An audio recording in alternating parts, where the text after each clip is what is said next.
Good morning, सभी का हार्दिक स्वागत है सीएल कैरियर एकेडमी के इस यूट्यूब प्लेटफॉर्म पर। हम देखेंगे आज का current affairs, very very most important current affairs आपको जो है लेकर आया हूं।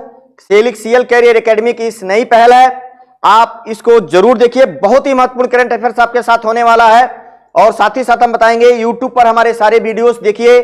हमारे चैनल पर अगर नए हैं तो उसको सब्सक्राइब करिए और हमारे वीडियोस को अधिक से अधिक लाइक और शेयर जरूर किया करिए। हमारे YouTube पर सभी teachers math, reasoning, science, Haryana GK, computers, English, Hindi, GK सभी जो है कंपोजिट कोर्स के रूप में है, बिल्कुल फ्री। आप देखिए, आपकी पूरी तैयारी हो जाएगी। हमारा जो है सीएल कैरियर एकेडमी का प्ले स्टोर पर ऐप भी है, आप उसको डाउनलोड कर सकते हैं, जहां से आपको 999 रुपए में, मात्र 999 रुपए में आपको 1 साल का सब्सक्रिप्शन मिलता है पढ़ने के लिए। तो आप उसको जरूर डाउनलोड करिए और उसको पढ़िए। और डेली करंट अफेयर्स हमारा जरूर देखिए। सुबह 7:15 पर आपको शानदार करंट अफेयर्स मिलेंगे। अगर पर डे आप देखते हैं उसको लिख लिया करिए और साथ ही साथ आपको उस करंट अफेयर से आपको अन्य कहीं से देखने की जरूरत नहीं पड़ेगी। पूरे महीने का करंट अफेयर्स आपको मिलता रहेगा और आपका तैयार होता रहेगा। चलिए तो हम देखते हैं आज के करंट अफेयर्स का पहला प्रश्न हमारे सामने है। संयुक्त राष्ट्र महासभा ने किस संगठन को पर्यवेक्षक का दर्जा दिया है? संयुक्त राष्ट्र महासभा ने किस संगठन को पर्यवेक्षक का दर्जा दिया है? तो यह है अंतरराष्ट्रीय सौर गठबंधन को पर्यवेक्षक का दर्जा दिया है, ऑब्जर्वर का दर्जा दिया है। D is the right answer. चलिए अगले इसका जो है व्याख्या देखते हैं क्या है। नवंबर 2015 में अंतरराष्ट्रीय सौर गठबंधन को भारत और फ्रांस द्वारा संयुक्त रूप से लाया गया था। जब 2015 में कॉप जलवायु परिवर्तन सम्मेलन जब 2015 में 21वां नंबर का हुआ था, उसी समय फ्रांस के राष्ट्रपति और भारत के प्रधानमंत्री ने संयुक्त रूप से इसकी घोषणा की थी। यहां पे लिखा है 21वें सत्र के दौरान अपने सदस्य देशों के बीच सौर ऊर्जा को बढ़ावा देने के लिए यह लॉन्च किया गया है। अब ध्यान रखेंगे, अंतरराष्ट्रीय सौर गठबंधन की स्थापना 30 नवंबर 2015 को हुई थी। इसका मुख्यालय गुड़गांव में है, भारत में। और इसकी स्थापना इसका मुख्यालय कहां है? गुड़गांव। महानिदेशक हैं अजय माथुर। संयुक्त राष्ट्र महासभा की स्थापना 24 अक्टूबर 1945 को ही, मुख्यालय न्यूयॉर्क में है। संयुक्त राष्ट्र महासभा का अध्यक्ष है अब्दुल्ला शाहिद। 1 साल के लिए इसका अध्यक्ष नियुक्त किया जाता है। 76वें सत्र के अध्यक्ष अब्दुल्ला शाहिद मालदीव के हैं। सदस्य देश संयुक्त राष्ट्र महासभा के 193 हैं। चलिए अगले प्रश्न पर आते हैं।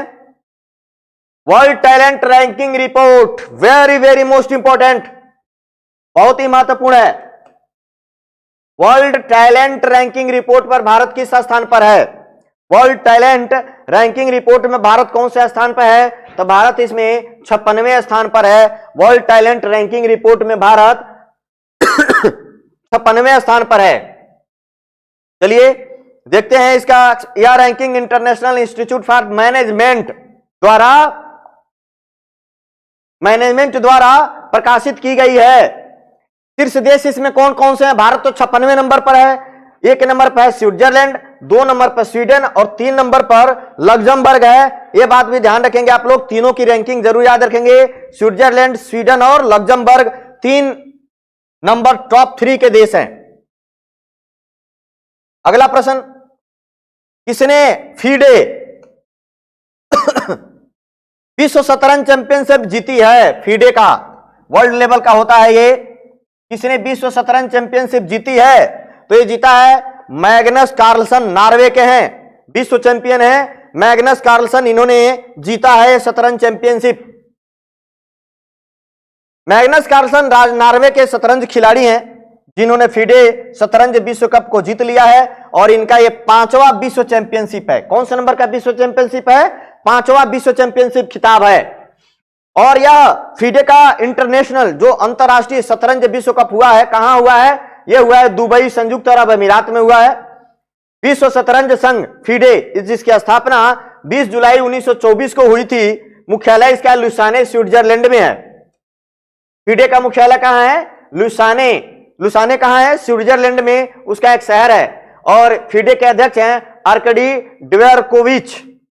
अखिल भारतीय शतरंज संघ के बारे में भी जान लेते हैं। अखिल भारतीय शतरंज संघ की स्थापना 1951 में हुई थी। इसका मुख्यालय चेन्नई में है और अध्यक्ष है संजय कपूर। अखिल भारतीय शतरंज महासंघ के अध्यक्ष संजय कपूर है, मुख्यालय जो है वो चेन्नई में है। किस देश को अंतर्राष्ट्रीय समुद्री संगठन परिषद के लिए पुनः चुना गया है? किस देश को अंतर्राष्ट्रीय समुद्री संगठन परिषद के लिए पुनः चुना गया है? भारत को चुना गया है पुनः, अंतर्राष्ट्रीय समुद्री संगठन के लिए भारत को पुनः चुना गया है। चलिए इसका व्याख्या देखते हैं क्या है।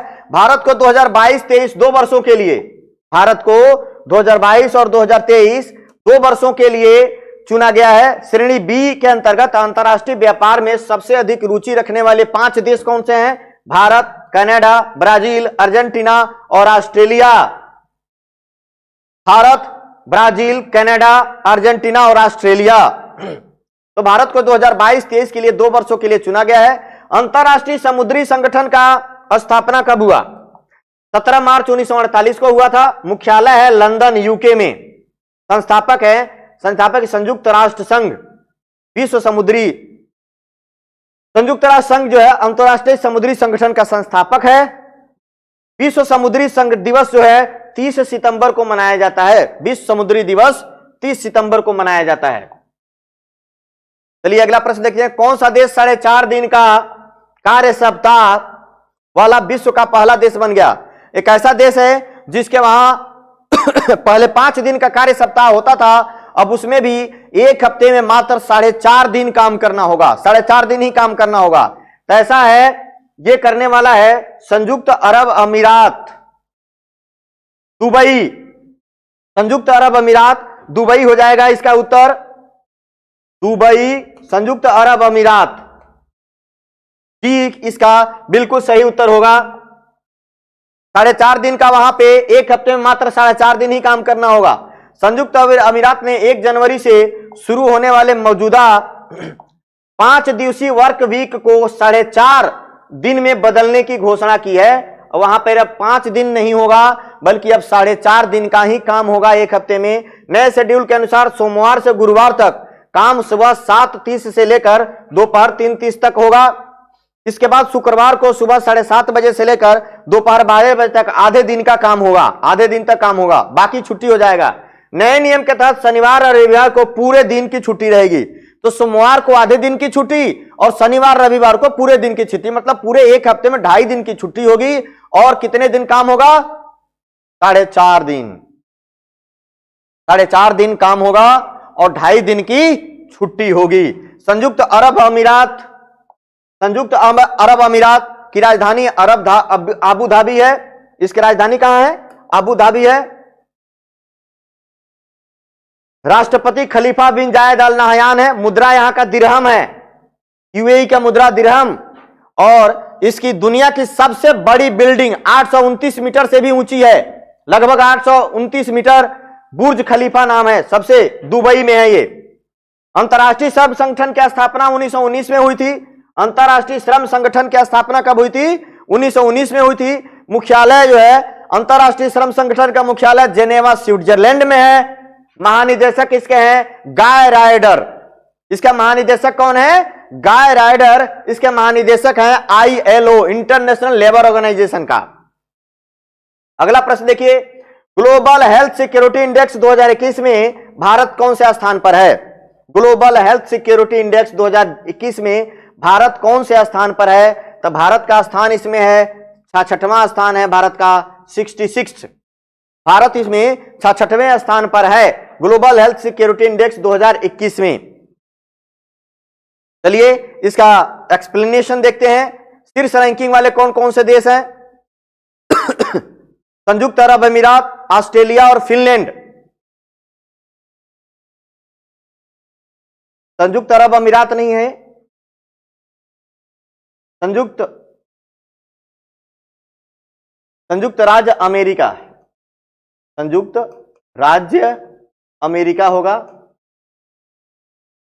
संयुक्त राज्य अमेरिका, अरब अमीरात नहीं है। संयुक्त राज्य अमेरिका 1 नंबर, ऑस्ट्रेलिया 2 नंबर पे होगा, फिनलैंड तीसरे नंबर पर होगा। विश्व स्वास्थ्य दिवस 7 अप्रैल को मनाया जाता है, यह भी ध्यान रखेंगे। ग्लोबल हेल्थ सिक्योरिटी इंडेक्स 2021 में भारत को 66वां स्थान प्राप्त हुआ है। अमेरिका 1 नंबर पर है। अमेरिका 1 नंबर पर है और भारत को कौन सा स्थान मिला है? 66वां स्थान मिला है। अमेरिका शीर्ष पर है। केंद्रीय स्वास्थ्य और परिवार कल्याण मंत्री भारत के कौन है? मनसुख मंडाविया। ये भी ध्यान रखेंगे, हेल्थ की बात आई है तो भारत के स्वास्थ्य एवं परिवार कल्याण मंत्री हैं मनसुख मंडाविया। ये भी याद रखेंगे, वेरी वेरी मोस्ट इंपॉर्टेंट है। अगला प्रश्न है, सबसे अधिक रजिस्टर्ड इलेक्ट्रिक वाहन किस राज्य में है? सबसे अधिक रजिस्टर्ड इलेक्ट्रिक वाहन किस राज्य में है? तो इसका उत्तर हो जाएगा डी, उत्तर प्रदेश में है। सबसे ज्यादा रजिस्टर्ड इलेक्ट्रिक वाहन की संख्या उत्तर प्रदेश में है। चलिए इसका जो है व्याख्या देखते क्या है। सड़क परिवहन और राजमार्ग मंत्रालय द्वारा जारी आंकड़ों के अनुसार भारत में कुल 8,70,141 पंजीकृत इलेक्ट्रिक वाहन हैं, जिसमें सबसे अधिक 2,55,700 इलेक्ट्रिक वाहन अकेले उत्तर प्रदेश में हैं। तो इलेक्ट्रिक वाहनों के पंजीकरण के मामले में उत्तर प्रदेश पहले स्थान पर है। सबसे अधिक रजिस्टर्ड इलेक्ट्रिक वाहन उत्तर प्रदेश में है। अगर हम बात करें 3 इलेक्ट्रिक वाहन वाले 3 जो है राज्य, तो 1 नंबर पर उत्तर प्रदेश, 2 नंबर पर दिल्ली और तीसरे नंबर पर कर्नाटक। इलेक्ट्रिक वाहनों के पंजीकरण के मामले में उत्तर प्रदेश 1 नंबर, दिल्ली दूसरे नंबर, कर्नाटक तीसरे नंबर। भारत सरकार ने इलेक्ट्रिक वाहनों और संबंधित उत्पादों पर वस्तु और सेवा कर को कम कर दिया है। इलेक्ट्रिक वाहनों पर जीएसटी को भारत सरकार ने कम कर दिया है, 12% से घटाकर 5% कर दिया है इलेक्ट्रिक वाहनों पर, जिसे अधिक से अधिक जो है लोग इलेक्ट्रिक, देखिए ईवीएस पर जीएसटी 5%, पहले 12% था। ईवी चार्जिंग और चार्जिंग स्टेशनों पर भी जीएसटी 5% कर दिया गया, जो कि पहले 18% हुआ करता था। तो इलेक्ट्रिक वाहनों पर जीएसटी 5% कर दिया गया है। अगला प्रश्न देखिए, यूएस इंडिया बिजनेस काउंसिल द्वारा वर्ष 2021 ग्लोबल लीडरशिप अवार्ड किसे प्रदान किया गया है? किसे प्रदान किया गया है? तो इसे डी उत्तर हो जाएगा। ए और बी दोनों को, शिव नाडार और मल्लिका श्रीनिवासन को, इन दोनों लोगों को दिया गया है यूएस इंडिया बिजनेस काउंसिल द्वारा 2021 global leadership award. D is the right. A और बी अर्थात शिव नाडार और मल्लिका श्रीनिवास दोनों को दिया गया है। यह अवार्ड उन्हें यूएस इंडिया बिजनेस काउंसिल के द्वारा प्रदान किया गया।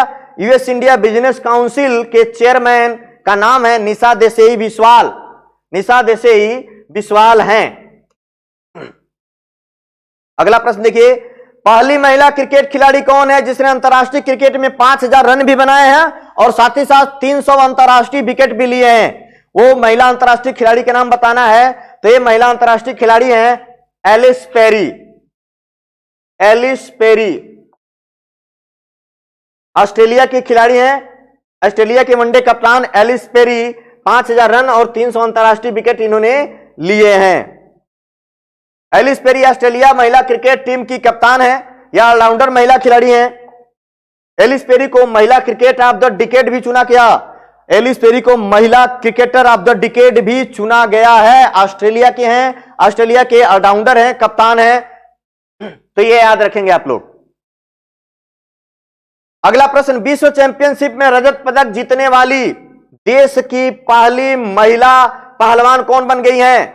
विश्व चैंपियनशिप में रजत पदक जीतने वाली देश की पहली महिला पहलवान कौन बन गई हैं? तो इसका उत्तर हो जाएगा अंशु मलिक। विश्व चैंपियनशिप में इन्होंने रजत पदक जीता है। Anshu Malik is the right answer. चलिए इनके बारे में जानते हैं। यह विश्व रेसलिंग चैंपियनशिप जो ओस्लो में आयोजित किया गया था, अभी विश्व जो है चैंपियनशिप जो आयोजित किया गया था ओस्लो, नॉर्वे की राजधानी है, वहां आयोजित किया गया। अंशु मलिक को फाइनल मुकाबले में हार का सामना करना पड़ा, लेकिन फाइनल में हारने के बावजूद रजत पदक इनको प्राप्त हुआ। हार के बावजूद 57 किलोग्राम भार वर्ग में 19 वर्षीय अंशु मलिक इतिहास रचने में सफल रही और रजत पदक विजेता रही। नॉर्वे के बारे में जानते हैं। नॉर्वे स्कैंडिनेवियाई प्रायद्वीप का देश है। स्कैंडिनेविया प्रायद्वीप में 3 देश आते हैं, नॉर्वे, फिनलैंड और स्वीडन वहां का देश है, यूरोप में पड़ता है। तो ये एक यूरोपीय देश भी है। नॉर्वे की राजधानी है ओस्लो। मुद्रा है क्रोन। मुद्रा है क्रोन। शांति का नोबेल पुरस्कार ओस्लो में ही दिया जाता है प्रतिवर्ष, बाकी तो स्वीडन में दिया जाता है, स्वीडन की राजधानी स्टॉकहोम में, लेकिन शांति का नोबेल पुरस्कार प्रतिवर्ष ओस्लो में दिया जाता है। तो इस तरीके से आज के सेशन का हमारे जो है ये महत्वपूर्ण प्रश्न रहे, आप इसको जो है जरूर देखिए, पढ़िए, लिखिए और साथ साथ लिखते रहिए। बहुत ही महत्वपूर्ण प्रश्न आपके बनने वाले हैं, आपके परीक्षाओं में लगातार आप देखेंगे तो आपके परीक्षा में जरूर जो है मिलेंगे। तो इसी तरीके से सुबह 7:15 पे आप हमारे करंट अफेयर्स जरूर देखिए, आपको बेहतरीन करंट अफेयर्स मिलेंगे हमारे यूट्यूब को, हमारे चैनल को। अगर आपने अब तक सब्सक्राइब नहीं किया है तो आप उसको जरूर सब्सक्राइब करिए, हमारे वीडियोस को लाइक और शेयर जरूर करिए और साथ ही साथ प्ले स्टोर से हमारे ऐप को जरूर डाउनलोड करें। चलिए कल मिलते हैं फिर करंट अफेयर्स के साथ, तब तक के लिए जय हिंद, जय भारत।